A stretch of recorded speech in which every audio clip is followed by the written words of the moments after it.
Baltimore is Zim Zemeral. You are alive, aren't you? I'm still here. Okay. I guess everything is okay, and I got a recorder going so that we can put this on tape. How you doing tonight? Very good. By the way, you got any snow down there? No, Harvey. So far, we've been very lucky. Thank goodness. We're hoping that you get it all, and we don't get it up here.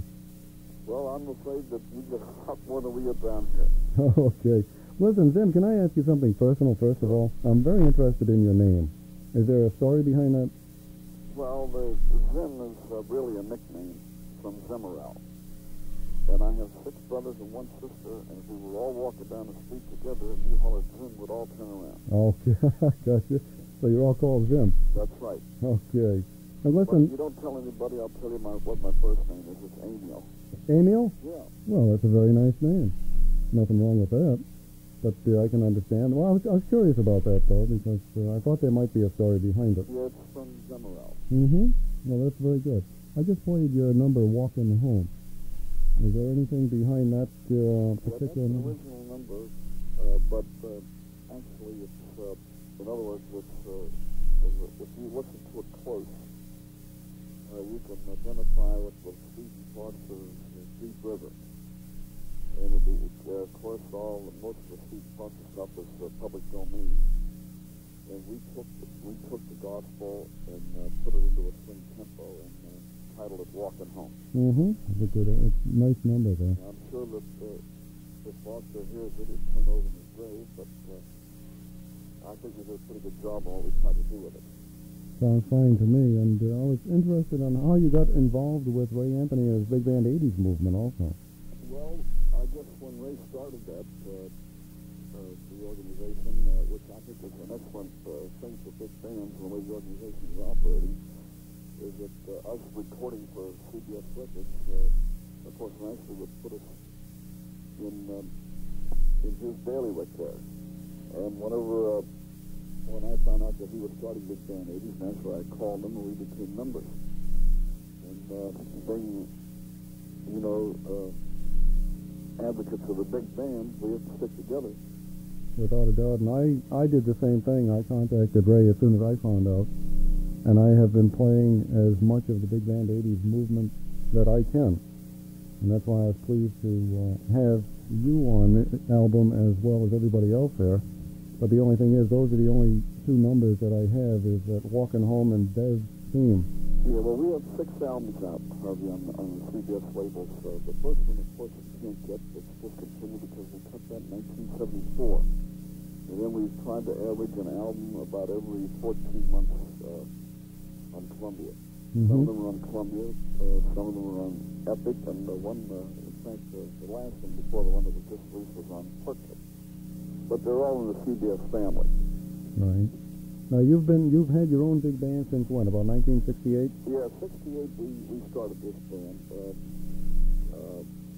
We had it a couple just before Elvis. The era of Elvis in 1955, we had one going when we got out of the service there, and but at that time, as if you remember, the big bands were struggling pretty good, and we kind of we took a nosedive, not because the band wasn't good, just wasn't any work. Right, just wasn't. Yeah, I know. It's happened to so many. What was it? Right after the peak there in the 40s, that's right. And then the 50s went downhill, and stayed there for a while. And I would say that it's just about coming back up now. Am I wrong? I'll tell you, I've noticed that since 1974, that's when it started to pick up for us. And, of course, we had a good shot here because of the Preakness being in Baltimore, Maryland. The general manager of the track always liked our big band, and he's the one who really talked me into putting it back together again. Mm-hmm. And every year we do the Preakness. Now, we've been doing the Preakness for 15 years. I'd say that's a good record. You also did what? 2 presidential balls? Yeah, we did 2 presidential balls, Carter and Reagan, and the band is a hard-working band, I'd say, between the Pennsylvania, through Delaware, through Maryland, through the District of Columbia, through Virginia, West Virginia, is where we spend, I would say, 90% of our time. Right. What type of music do you play? And let me just get into it. Being a big Glenn Miller advocate and growing up with that type of music, of course, that was always my number one dream, that if I ever had a good band going, I would like to get a sound like that, because it's hard to find something that's original. But we took the Miller sound and the bassy rhythm pattern, and we try to combine those two sounds, and this is the sound that we're trying to get out of this band right now. Well, it shows, because that's what was on the tip of my mind. Just from hearing these two numbers that you have, I was going to ask you if you were attempting to reproduce the Miller sound. Well, I wouldn't exactly reproduce it, but I love the clarinet lead, which gives you the brilliance of the reeds.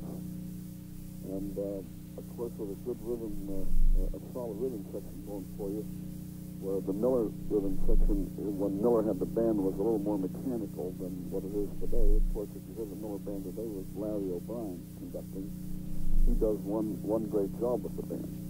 And, I think they swing a little more than the old Miller band did, but the Miller sound is there, definitely. Right, and you know who else is doing a great job with the Miller sound? The Air Force Band. Well, they're right in our backyard. Yeah, with Colonel Gabriel there. I have their latest album with the Glenn Miller. Boy, what a job they do. You're talking about the Airmen of Note. That's right. Yeah, well, now, their singer is our singer. Bobby? Yeah. No kidding. Yeah, and of course, when she's on duty, she's not with a band, but we use two girls out of the armed forces that sing with the band. One sings with the Navy Concert Band in Washington, and Bobby sings with the Airmen of Note. She has the most beautiful voice that I have heard in one heck of a long time. Yeah, she's a Baltimore girl. Right, I know that, and they brought her back from California. And her husband plays trombone with the Commodores, another great service band in the Washington area. No kidding. Yeah, I got in touch with Colonel Gabriel, and I asked him to see if we could have Bobby on the air some night. But how do you like that? Talk about a small world. Yeah, well, she's moonlighting.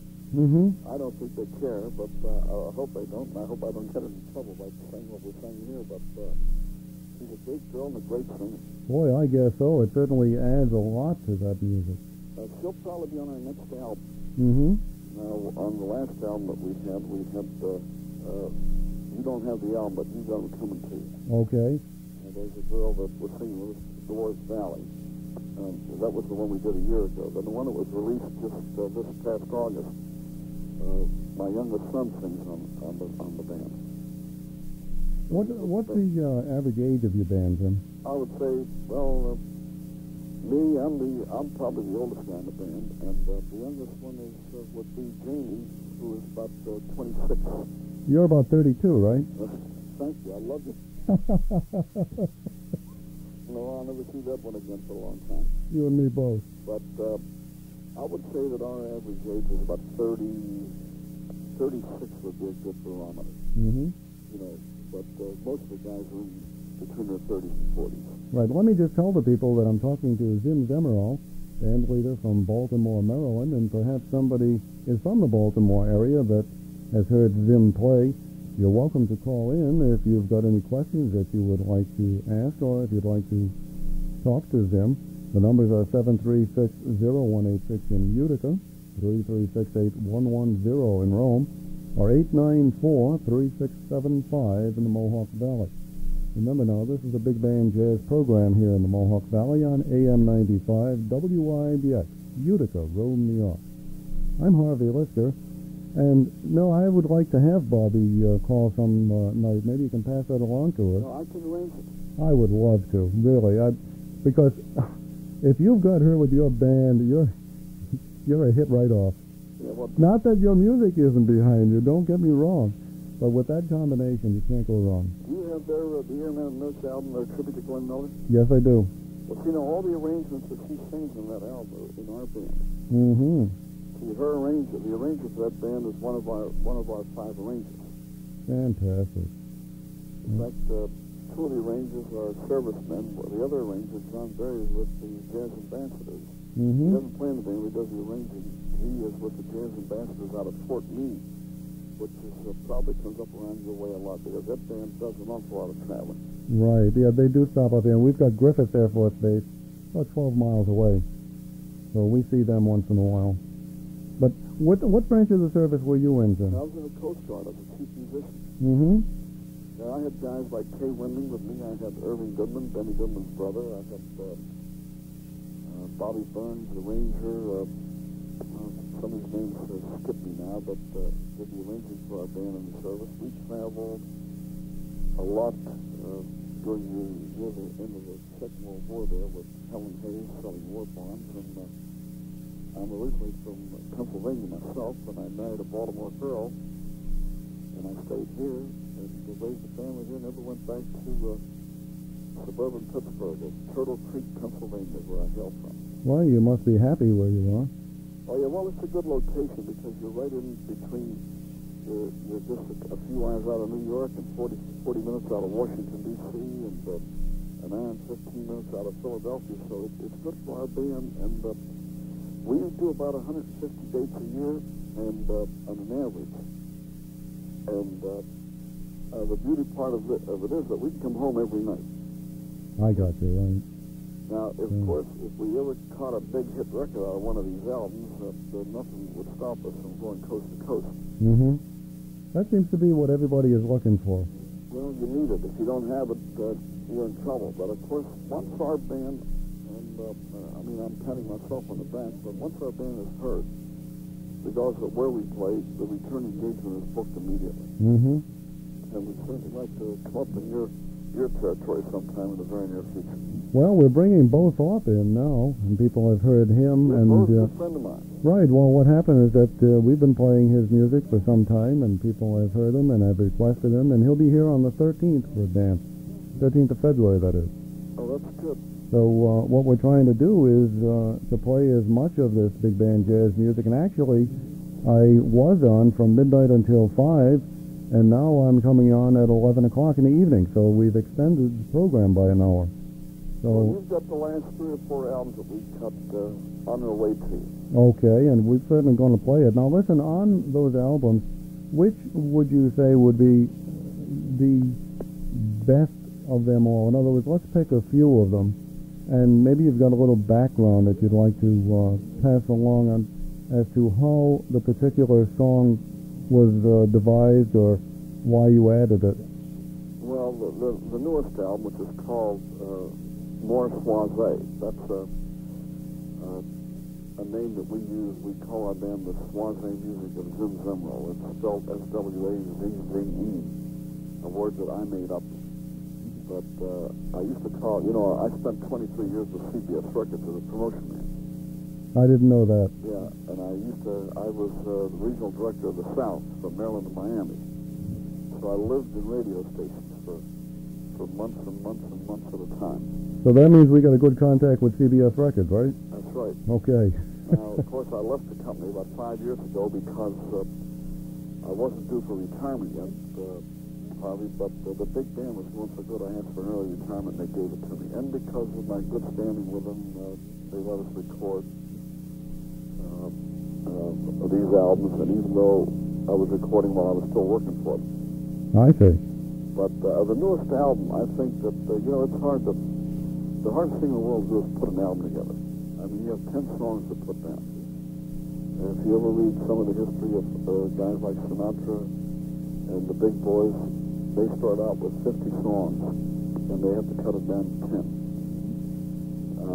And then after you cut the album, you wonder and you ask yourself, did I do the right thing? How come I left this one out? I should have put that one in.